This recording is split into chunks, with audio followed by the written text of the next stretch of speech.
नमस्कार. श्रीमद् भगवद्गीता भाग 32.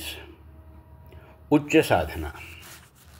आत्म्याचा शोध घ्यायचा तर आधी आत्मा म्हणजे काय हे समजून घेतलं पाहिजे. आत्मन या संस्कृत शब्दाचे अनेक अर्थ आहेत. कधी स्वतः या अर्थानं हा शब्द वापरला जातो. आत्मा ही चेतनाशक्ती असू शकते किंवा प्राणशक्ती असू शकते. क्वचित बुद्धी, मन किंवा शरीराला सुद्धा आत्मा म्हटलं जातं. सामान्यतः आपण शरीरातल्या चेतनाशक्तीला, जी सोडून गेल्यामुळं मृत्यू घडून देह अचेतन होतं, तिला आत्मा म्हणतो. मरणानंतर आत्म्याला शांती लाभू दे अशी भाषा may his or her soul rest in peace या इंग्रजी वाक्प्रचाराचा अनुवाद करून आपण वापरतो.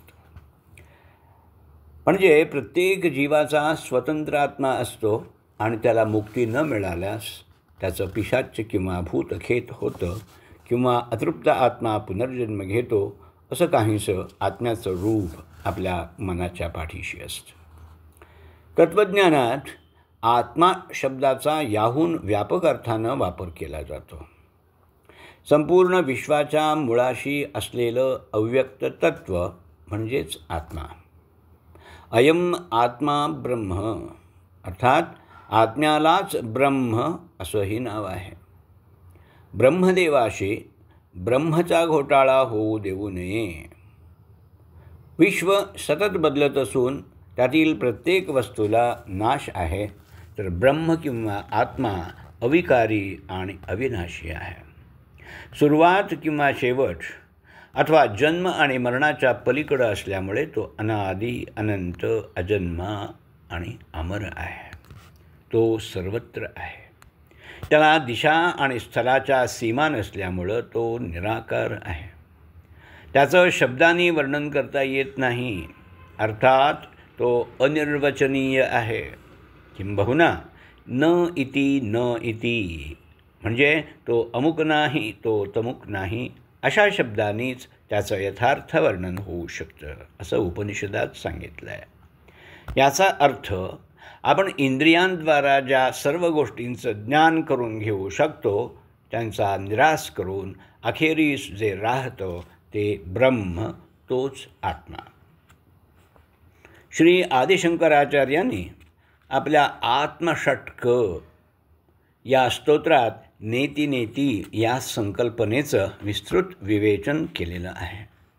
ज्याला आपलं खरं स्वरूप म्हणजे काय याचा साक्षात्कार झाला आहे, असा माणूस म्हणतो की मी म्हणजे मन, बुद्धी, अहंकार किंवा चित्त नव्हे.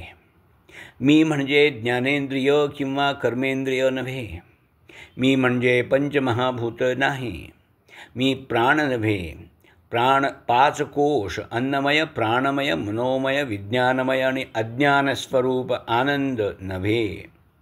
या सर्वांचं विवरण नंतरच्या एका परिच्छेदात दिलेलं आहे.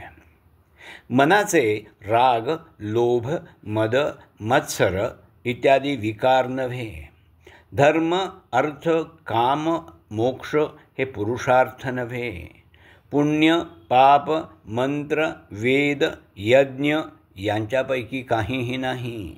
पिता, माता, बंधू, मित्र, गुरु, शिष्य इत्यादी नाती मला लागू नाहीत.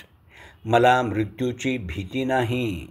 जातीभेद मला बाधत नाहीत. तर मग मी कोण आहे? मी चिदानंदरूपी शिव आहे. निर्विकल्प, निराकार असा मी सर्वत्र व्यापून राहिलेला आहे. माझं सदैव सर्वत्र समत्व आहे. मला जर बंधनच नाही तर मला मुक्ती कशापासून? अशा नकारात्मक वर्णनातून थोडाफार बोध झाला तरी ध्यान कशाचं करायचं हा प्रश्न अनुत्तरितच राहतो. इथं आत्म्यासंबंधी ज्या थोड्या सकारात्मक गोष्टी सांगितल्या आहेत त्या मन केंद्रित करण्यासाठी उपयोगी ठरू शकतात. त्या म्हणजे आत्मा हा सत चित आनंद स्वरूपी आहे. सत म्हणजे सदैव असणारा, चित म्हणजे ज्ञानरूपी.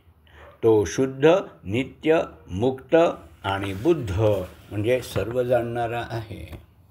याच्याच जोडीनं आत्मा, जीव आणि ईश्वर यांचे परस्पर संबंध कसे असतात याचं तत्त्वज्ञानात केलेलं निरूपण समजून घेतलं तर आत्म्याचं स्वरूप जाणून घ्यायला मदत होते. तत्वबोध या ग्रंथात सांगितल्याप्रमाणे आत्मा हा सूर्यासारखा स्वयंप्रकाशी आहे. अशी कल्पना केल्यास जीव हा देहाच्या भांड्यात मनबुद्धीच्या पाण्यात पडलेलं त्याचं प्रतिबिंब आहे. पाणी स्वच्छ आणि स्थिर असल्यास प्रतिबिंब जसं अधिक प्रकाशमान दिसेल त्याप्रमाणे सात्विक मनबुद्धी असलेल्या व्यक्तिमत्वात आत्मतेज उठून दिसेल.